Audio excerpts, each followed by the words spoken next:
Well, it's you and me, isn't it? Angie, Sharon, one more. It's good to see everyone. I feel like I just saw you last evening. Let me try something here. That will not do. That will not do. Interesting.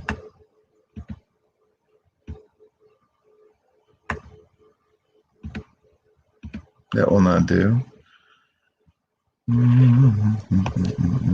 We have a few on here. We'll wait just a little bit more and we'll get started in Genesis 23. We'll get started in Genesis 23. If you got your copy of the Bible, we're going to get into a topic today. We're just going to mention a few things and then direct you to the commentary, because I have taken great pains to quote the great theologian William Wallace, pick a fight in Genesis 23, the edition or the notes in the commentary, okay? In regards to the topic of whether or not, Bruce, we cannot fight for preeminence here, whether or not a person should cremate or bury their loved ones. If you've had a loved one that you have cremated, this is not to make you feel poorly. I would love to influence you to make your next choice, whether it's a parent or a spouse or a child, that you will in fact choose because of biblical conviction to bury. And we'll have a good, me too. We'll have a good opportunity to discuss this a little bit. Okay? We sure will. Now, I'd like to ask you who are watching live, or I'd like to ask you who are watching delay. If you are a member of Sandy Ridge Baptist Church, I'd like you to do something kind of special for me. I'd like you to push pause until you have watched yesterday's sermons. I don't know if it dawns on you or not, but nearly every sermon I preach of the 3 worship services that you, the church member, said that you would be a part of, nearly every one of those sermons takes 3 or more hours to prepare, to get my mind around a concept, to make it applicable. So if you, for some reason, couldn't make yourself in the comfort of your home watch the 10:30 or 6 o'clock sermons yesterday, just please pause this out of respect for me and out of respect for the Lord, who put a pastor in his church at Sandy Ridge that the family ate yesterday, and you need to go catch up before you eat the victuals on Monday morning. So that's the first thing. Someone has mentioned, did you have extra people in the sanctuary yesterday? Nope.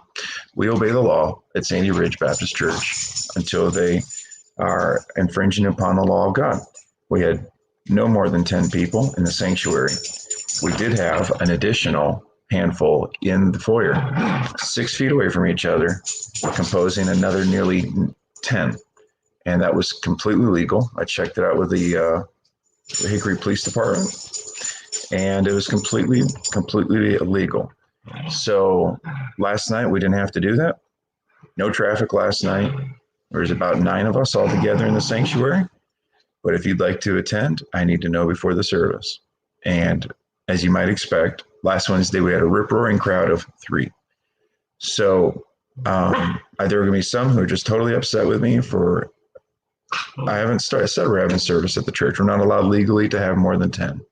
But I'm also not keeping people from coming and joining us for the live stream unless we are getting close to the legal limit or it becomes unsafe. And when we have less than the legal limit and we're abiding by the social distancing rules and we got hand sanitizer dripping out the ceilings, I'm not going to stop people from coming. But I need to know if you intend on coming before you do, so that I can make sure that we don't break the law. See how that works? All right. Bruce, you've got to decide that you're going to do your thing some other time. Come on, let's get on here. Everyone wants to see how big and bad you are. We want to say, Bruce and I do, and Beamer, happy birthday to Mom. Nikki, happy 40th birthday. And she may be watching. I have my doubts. 6 o'clock. She might be watching, but it'll be in the other room.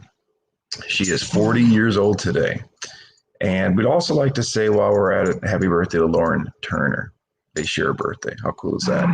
Yesterday, I missed saying a happy 6th birthday to Ember. Ember Smith, 6 years old. Make sure you say something to her. We're in Genesis 23. And good morning, everyone. Well, Brother Dave, I hope that you are able to be released today.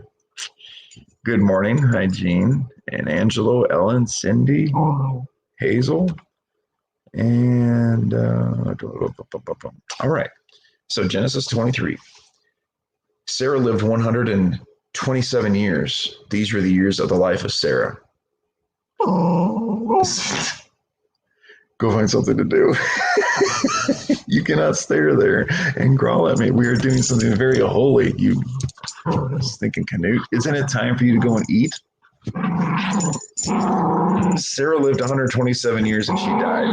Now, just so you know, out of interest of biblical trivia, okay, biblical trivia, Sarah is the only woman whose age is mentioned when she dies in the Bible, 127. As a matter of fact, she may very well be the only woman whose age is mentioned in the whole Bible. So if I ask you that and I see your name on this feed this morning, and you don't have the answer that the only woman in the whole Bible whose age is mentioned is Sarah, I'm going to weep. Here we go. Verse 2. So Sarah died in Kirjath Arba, that is Hebron. We've seen Hebron many times in the Genesis record so far. This should tell you that the name of it then was Kirjath Arba. That's what it should tell you. Because by the time they get to it in Joshua, it's Hebron. And so every time you see that it's called Hebron in Genesis, the writer, Moses, is trying to tell you, hey, it used to be called Kirjath Arba. So here is that big word, that means before, proleptically. That means it's being called something before it was called something. The author is using the name of the town at his time, rather than at the time that it occurred. And it says in verse number 3, and Abraham came to mourn for Sarah and to weep for her. Then Abraham stood up from before his dead and spoke to the sons of Heth. Just so you know, the sons of Heth are known as Hittites in the Bible. He spoke to the sons of Heth, saying, I am a foreigner and a visitor among you. Give me property for a burial place among you, that I may bury my dead out of my sight. This was a movement of faith on Abraham's part, because Abraham owned this land by promise of God. And here he is. He's about to pay for a piece of the land that God gave him already. He admits he's a stranger in land that God gave him. But what a man of faith. He believes this is where they belong. And why does he believe they belong there? Because Abraham has an understanding of two things. I think two things are driving this. Why does he want his wife buried in the promised land? Two reasons. One, because he believes that their whole family will be buried there. Why? Because God said that he'd give his family the land. The second thing I think that's driving it is his belief in the resurrection of the dead. He's burying his beloved wife of who knows how many years. She's 127. And when we first meet them in Genesis 12, she's 66. So for at least 61 years, let's see, 127, yeah. For at least 61 years, they've been married. And we would say much longer. If she was 66 when we first met her, that means that they were probably married for some time before that. So they've been married for a good while. Abraham is very sad to have her missing. And as such, when she wakes up in the resurrection, he wants her to wake up around family. That is how thorough their view of the resurrection was. We talked about this last night. We talked about where Martha and Mary might have learned it, believing that in the last day, their brother would live again. You need to go and watch that. Or if you heard it and you were busy making waffles, shame on you, you need to go back and listen to it again, because that will help you. So here we go in verse 4. I am a foreigner and a visitor among you. Give me a property for a burial place among you, that I may bury my dead out of my sight. And the sons of Heth, or the Hittites, answered Abraham, saying to him, Hear us, my lord. You are a mighty prince among us. Bury your dead in the choicest of our burial places. None of us will withhold from you his burial place, that ye may bury your dead. Well, verse 6 says that Abraham was a mighty prince, a mighty prince. Well, that means that he was incredibly important, and we've already discussed this in his journeys to Egypt in Genesis 12 and that lesson, and his journeys to southern Canaan in Genesis 20 and that lesson. All right, so here we have verse number 7. Abraham stood up and bowed himself to the people of the land, the sons of Heth, and he spoke with them, saying, if it is your wish that I bury my dead out of my sight, hear me, and meet with Ephron, the son of Zohar, for me, that he may give me the cave of Machpelah, which he has, which is at the end of the field. Let him give it to me at the full price as property for a burial place among you. So here's Abraham saying, I'll pay you what it's worth. Full price. I don't want anything for free. I don't want to be a freeloader. I don't want to use my position as a mighty prince that you called me in verse 6. I want to pay full price. Okay. Verse 10. Ephron that dwelt among the sons of Heth, and Ephron the Hittite answered Abraham in the presence of the sons of Heth, all who entered at the gate of the city, saying, now here's that city gate thing again. Remember, this was promised to the people of Abraham, that they would possess the gate of their enemies. And that was in chapter 22 and verse 17. And we have reference to Lot sitting in the gate of Sodom in Genesis 19. And that was apparently where princes were, because the people of Sodom says he made himself a prince among us. So here we see that agreements were reached where the important people of the city lived, or where they sat. And where did they sit? Well, they were in the gate. Where are they now? They might be at a board meeting. They might be at a council. But back in the day, the easiest way to wrangle everyone was to have a set time where everyone would meet at a set place. And here they decide on the price of a land. Now, what is the year? What is the year? Well, we discussed earlier in Genesis 11 in that study that Abraham was born in 1950 BC. Abraham is at this point at least 136 years old, because he is older than his wife by 9 years, who died at 127. Therefore, it is 1950 plus 100, now it's 1850, plus 37. It is 1813 BC, 1813 years before Jesus. We remember that Abraham was born 2009 years after Adam. That means then that Abraham was born if Abraham was born 1950 BC, add 2009 to that, and you have 3959 BC. That is how old we believe the earth is in relation to the Old Testament's description of the age of people leading back to creation.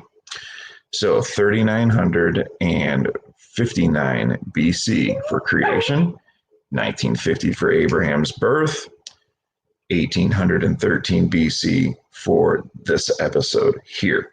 So they're already more than 1/3 into human history are having grown-up conversations in city gates about buying land. We would expect that they could pull this off in 2,000 years. Then in verse number 11, no, my Lord, hear me. I give you the field and the cave that is in it. I give it to you in the presence of the sons of my people. I give it to you. Bury your dead. And Abraham bowed himself down before the people of the land, and he spoke to Ephron in the hearing of the people of the land, saying, if you will give it, please hear me. I will give you money for the field. Take it from me. I will bury my dead there. So finally, verse 14, Abraham answered Abraham, saying to him, my Lord, listen to me. The land is worth 400 shekels of silver. What is that between you and me? Bury your dead. Abraham listened to Ephron, and Abraham weighed out the silver for Ephron, which he had named in the hearing of the sons of Heth, 400 shekels of silver, currency of the merchants. So the field of Ephron, which was in Machpelah, which is before Mamre, the field and the cave which was in it, and all the trees that were in the field, which were within all the surrounding borders, were deeded to Abraham as a possession in the presence of the sons of Heth before all who went in at the gate of the city. You've got to be able to find one other toy that's not under the couch. You little whining, we ought to just make you get a paper out. You leave me alone this time of day, if they even have paper outs anymore. Verse 19. After this, Abraham buried Sarah his wife in the cave of the field of Machpelah, before Mamre, which is in Hebron, in the land of Canaan.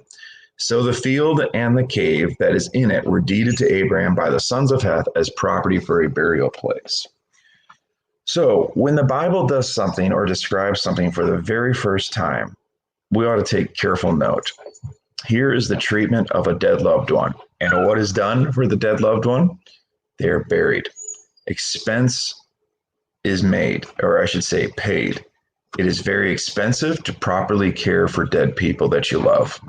It just is. It was in Abraham's day. It is in our day. It saddens me to hear people who are about to die say, I just want them to cremate me. Usually it goes with the comment, I don't really want a funeral. I don't want people making a big fuss of me. No one wants to be a burden, but we don't treat them right necessarily just for them. We treat them right as an example of Christianity to our world. So I don't think, and I've already described this in at least two Sunday night sermons in Genesis 22, and I could probably find them for you. Do not hear what I'm not saying. I am not saying that people who cremate their loved ones are bad Christians. I'm not saying that your loved one won't get up at the resurrection. This is a completely separate topic. This is simply the principle of how Christians care for their dead. In my commentary in Genesis 23, I have 7 reasons why you ought to make preparations to have your loved one buried. I know it's terribly expensive. I know that it's about $700 or $800 for a plot at a cheap end. I know that it's $800 or $900 to get a backhoe to do the work to open and close the grave. I know there's probably fees for the funeral. I know that a good casket can be $3,000 to $5,000. I know what I'm saying basically is that all of this can cost 12 to 14 grand. I know that. But my thing is, if that you can handle this by getting a level 3 20-year or 30-year term life because you haven't got enough saved up for a funeral yet, why wouldn't you spend 30 or 40 bucks a month to do that if you're in your 30s or 40s or 50s? If you're 75 and it expires, hopefully by then, when you're 75, you will already have made preparations somewhere to have those arrangements made for your family so that when you pass away, they're not scratching, trying to find $800 for a plot. And then, oh, by the way, they got to get one for you and someone beside it. This is really important, that this is a $30 a month decision if you've made no preparations up till now. It would be very sad for you to make a doctrinal decision, at least something you think is doctrinal. Oh, God doesn't really care. God cares about everything. It's just we need to discover his will in the word of God. And if you think that this is a matter of my opinion, fine. But we'll both be at the judgment. And I will give an account for how I shepherded your soul if you're one of the members at Sandy Ridge. So tough topic. A lot of great things in this chapter. Being willing to pay for things that are special. How do you think Abraham would have felt if he would have got all of this for free? He probably would have felt the same way that Aruna did when, or that David would have if Aruna was successful in just giving him his threshing floor to stop, of all things, a plague that killed 70,000 people in the Jerusalem area in 3 days, let alone a coronavirus that is killing nowhere close to that so far in America. So what I'd like us to say is, and maybe it will, who knows, but I'm saying that the scripture speaks to all of these intricacies in our life. All right. Gesundheit. Got a hairball? So thank you, Brother Dave. Yeah, Brother Darren, it's not easy to talk about things because everyone thinks that you have a stacked agenda. No one understands that I get paid the same whether we burn you or bury you. It's just, so there's no hidden agenda here. I just want to be biblical. Hello, good to see you again. This is Butler Robinette. Thanks for joining us. Kay, hello again. Well, I've enjoyed my time with you. It's time for me to go and finish my reading for the day and do my 7 o'clock workout. And then I think I might call up there to Goldmine and see if they have takeout. Nikki does enjoy those cheese grits. So we'll see what happens. Much love to you. We'll see you soon.